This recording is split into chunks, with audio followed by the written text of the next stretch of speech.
Are they, Frank Lampard, starting to look unstoppable?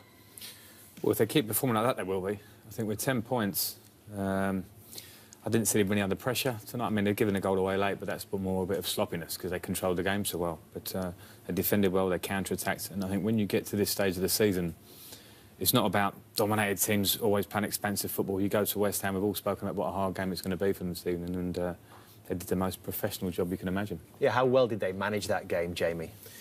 They did. The one threat we felt West Ham would pose them was Andy Carroll, but he dealt superbly with that. And we spoke about Azpilicueta at the back post. Could that be a problem? But within 5 minutes, they tried that cross. Azpilicueta, Moses dealt with it. That's when Andy Carroll got a little bit of a cut. But there wasn't one time in the game. I think there was one late on. I think Martin Tyler mentioned you thought Andy Carroll was going to get on the end of something, but Azpilicueta again was in that position, shepherded him out, and never really looked like a threat. And I think the big disappointment for West Ham is they weren't expected to get much from the game, but the actual goals they conceded were poor goals that they'll look back on and think it's not, been their own downfall really of how they've set up defensively. But from Chelsea's point of view, that's what you seem to see all the time. Solid defensively, never looked troubled.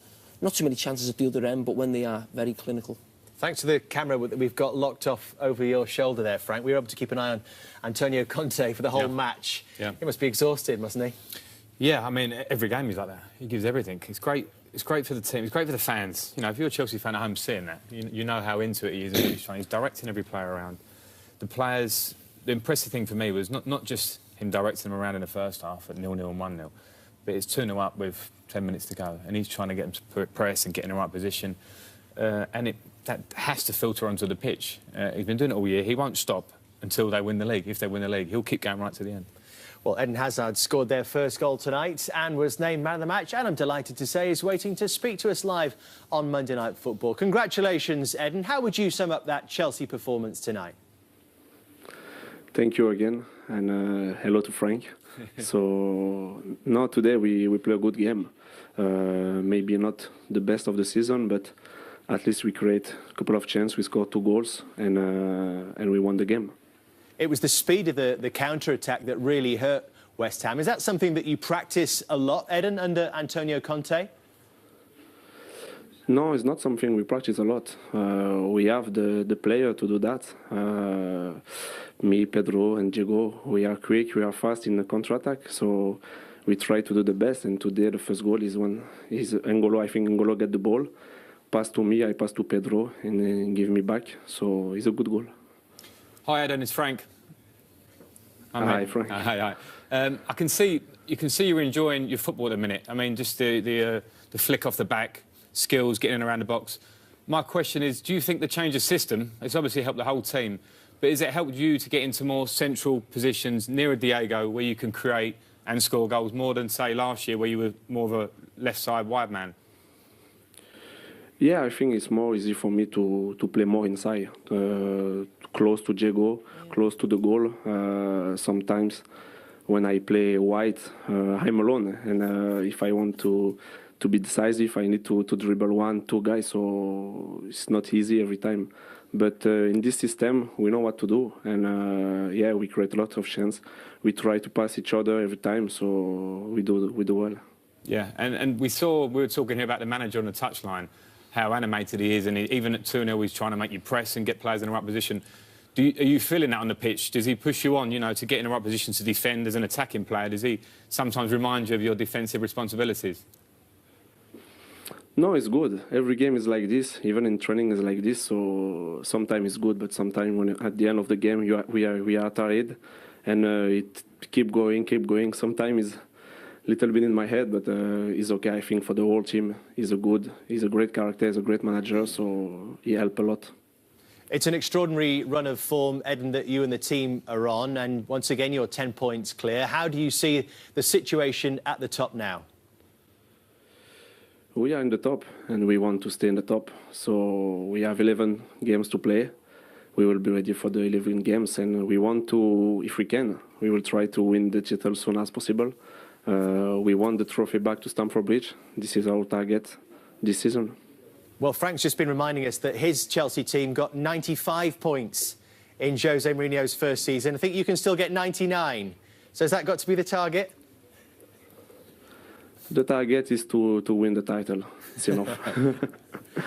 Well, you're going the right way about it, Ed, and congratulations tonight. Great to see you in such good form, and thanks for speaking to us. Thank you, thank you, thank you. Bye-bye. Sum up his game right now. Well, as he said there, you can see when a player is at the top of their game when they're flicking balls off their back in midfield, running at people, fronting people up. It's the Eden Hazard we saw, I think, 2 years ago when he was Chelsea Player of the Year when they won the title. But now I think he's getting in those positions we're talking about centrally. He's really affecting games. And is it just a positional change, that, or is it something that just having the feeling of the support of the manager that can make that much difference to somebody? Well, all things. I think certainly a positional change. Knowing Eden a little bit, I know that he wants to play central. And I think when he first came to the club, he played central, he played on the left, and now he's got the confidence. He's such an important player for them that I think you need to get the most out of your players and you need to make them feel confident. And I think that move and the way the team works around him now has really helped him to, I wouldn't say improve his game. I think he's a fantastic player anyway, but the confidence of the way he's playing now and the movement. I mean, as I say, that this touch here is top class, and it's at top speed, which is the difference. You can see he's paced to get this ball, which you think is going out. He's got lightning acceleration. He's got balance, audacious, to say the least, but it comes off. And he's hugely pivotal. Now, you look at Chelsea this year, him and Diego Costa have created, and others, you know, I don't want to make it just like those two, but that sort of skill. When you talk about setting a tone and the team playing with confidence, when you know you have players with that much ability that can make things happen, it makes such a difference to the team, and he's been so important. How many goals did you say Manchester United had? 39? Those front three have got 35 now. That gives an indication of where they are. Yes, of course. And I think Frank's right. We speak about this change in system, but Eden what's his name? Eden Hazard was a great player before this switch of system. He was Player of the Year 2 years ago. And I think for a few years now, when the teams in the Champions League haven't done so well, we talk about how many world-class players we have in the Premier League. And a lot of the time, we look at someone like Aguero and think he could go and play for Real Madrid, Barcelona, Bayern Munich. He's another one. I think he wouldn't look out of place. I mean, there's not that many in the Premier League who you think could go into those teams and make a difference. I think he's certainly one. And I think we should just be delighted as a Premier League, not just Chelsea fans, the fact that he is in this league because he is a special player. It's a brilliant counter-attack from Chelsea to get themselves in front. But do West Ham inflict some damage upon themselves here? Yeah, I mean, certainly for me. I mean, Jamie, I think, hit the nail on the head with this. Why? It's a communication problem. To have two centre-halves when you're going to take a shot, obviously going to take a shot on a pretty straight free kick. So they're over-committed. No one's dealing with it. And by the time they realise that Kante's going to nick that ball, it's too late. But you said there, danger. As soon as you got the ball, danger. Yeah, danger. But they're over-committed. You know, to be fair to West Ham defenders, no one's shirt running back. It was just too late. It was the pace of the break from Chelsea that made the difference. And it's that first touch is just outstanding. You think of that on your weak foot, in those moments, in and around the box. That's what the world-class players do. And he's certainly right up there. But we were thinking, we were speaking as the game was going on, and you think of the great sides who've been champions over the years, and you think of the Manchester United teams on the counter-attack, devastating with Giggs, Lee Sharp, Kanchelskis, those players, Ronaldo, and also that Arsenal team. You think of your team with Duff and Robben in those early years, and we're just going to look at a few examples. This is the goal again, but we've got a fancy clock on this one. And we're going to bring that in now and see how quickly they go. And Frank's right, how difficult it is to defend that when those players are going at that speed, Frank. That's when they won the ball back. Clock sets away. No, barely any touches as well. Was it 5 or 6 for one end to end? Yeah, I think 6 touches, 3 passes. As I said, that's such an important pass with the quality. But yeah, to manage to get from one end to the other. I mean, and Eden said that they're not working on this. They're not working on counter-attacks as such. You know, obviously he knows. I'm guessing they're working on team shape. But it's right, when you have players of pace, and they've got so many of them, there's a confidence in it.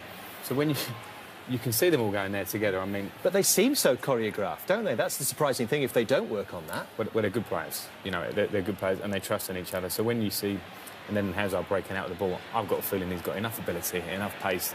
So if I can get up with him, he's going to maybe make an assist for me. So I think they know what they're doing here. This is textbook, a team that's going to win the championship playing away from home. And I really believe that, because at this stage of the season, as we've said before, it's not about all beautiful football all the time.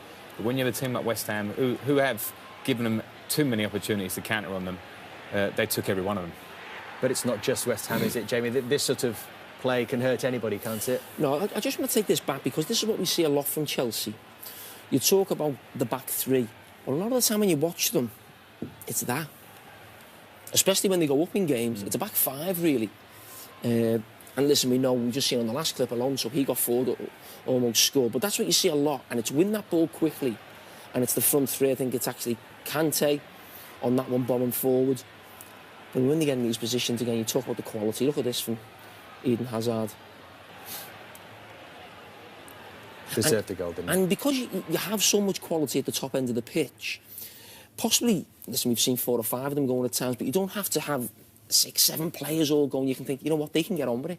You don't have to expose yourselves. So at times you keep that back 5, and the players of that quality can do it on their own. But is it that Kante factor as well that we saw with Leicester last season, the ability to win the ball back quickly and then set people away? Oh, he's been, a revelation. He's been a revelation for Chelsea. We knew from last season's performance what he can give. And when somebody wins the ball back as much as he does, and when he moves the ball so quickly, I mean, late on in the game there, he's running up on the left wing. He's got so much energy, and he's given them a huge amount. And when you do have that security of people like that in midfield, it does give those sort of 3 forward players, go on. Every time we win it back, go and go, because we're going to cover you and we're going to move in behind you. You look at the end clip there, and you can see the whole Chelsea team already, if it was to break down, they're all in behind, and that's organisation, that's good teamwork. What about the goal that finally killed off West Ham tonight? Another very poor goal defensively. And actually, the record this season from set pieces is quite good, West Ham. But I just want to highlight that man. That's not the exact position Drogba used to take up, but a big centre-forward comes back, and I'm not marking anyone. I'm just going to be there to try and clear the ball. And there's no doubt they've worked on something here, Chelsea, because you have this player makes a run to the near post. Kale from here makes a run to the near post. And there's one more, and I just want to keep an eye on him. It's Alonso. He's there, number 3. Now, watch, they're going out their way to stop Andy Carroll getting a free header. Now, look, Alonso, he makes an early move. Look, now, he is not even interested in there. He's not even looking at the ball. His job is just to stop Andy Carroll getting a free header there and block him. And then you've got Cahill, and you've got David Luiz, as we said there, making that run to the near post.